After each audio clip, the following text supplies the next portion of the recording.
Welcome back in. If you're just tuning in to Lowcountry Money Talk, we have had a great discussion about retirement and some things you're going to need to know. As Phil Bloyd puts it, there are 2 phases to retirement. We've got Phil here, of course, with Revolutionary Financial Group. We are talking a lot about a big topic. Thanks for being here. Oh, yes. So, before the break, we talked a little bit about one of the biggest fears people have in retirement, which, of course, is the fear of outliving the assets that you have saved. And boy, how that can ruin your retirement and really the enjoyment of it. So we're going to touch a little bit about how, of course, running out of money is possibly one of people's biggest fears. Right. How do you help your clients deal with this concern? Jessa, it's a major concern for people. When I look at retirees coming to me, though, many times bring their account in and say, hey, I want to make sure that we have enough to live in the retirement. So the first thing we might do is we may do an income plan and say, okay, we'll look at different projections and how you're invested and make sure that we don't see what we call the red. Now, on the other hand, I've been doing this for 30 years. So I have also some depression babies, and they may be 95 years old and have all kinds of money saved, and they're still worried about running out of money. Yeah.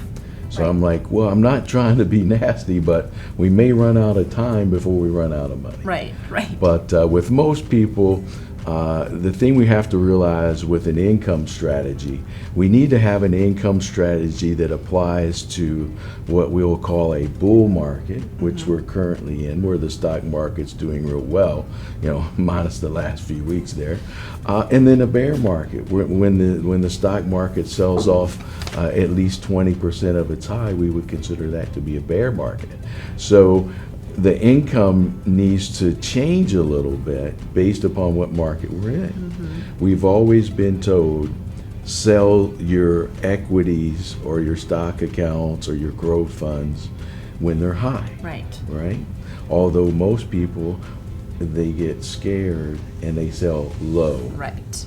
But we've been told sell high. So when we're in a nice bear market, we may want to take some profits from those equities to provide our income.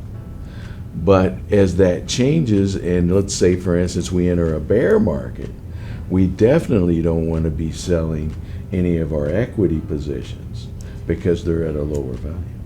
And what's difficult about that, of course, is the emotional aspect of it. So it does take, oftentimes, I'm sure you often become sort of a therapist for people in times of difficult markets, because it is scary and uncertain, and that is what you tend to do, is sort of withdraw. So let's talk a little bit more about the idea, the concept of income uncertainty and how it's impacting those who are retired. There's a lot, of course, tied to the stock market and differences there, but there's other factors as well. Sure. Well, we could have health problems. We need to take out a bigger amount of money. But let's go on the income side. As you mentioned, sometimes I have to stop people from, getting on the ledge and about to jump over, the side of the railing. But if we have a plan, it kind of takes some of that fear away, because oh yes, I remember, we were in a meeting, we talked about the bear market and where the income was going to come from, and we want it flexible enough so that we can interchange the two.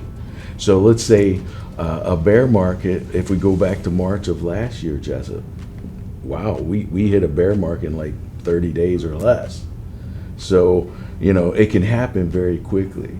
So we need the flexibility in our plan that we can shift from a bull market income to a bear market income, because we want to preserve our equities, because over time we know if we want that historical rate of return on the equities, which we mentioned the S&P 500 at 10%, that it has to be over long periods of time. Okay.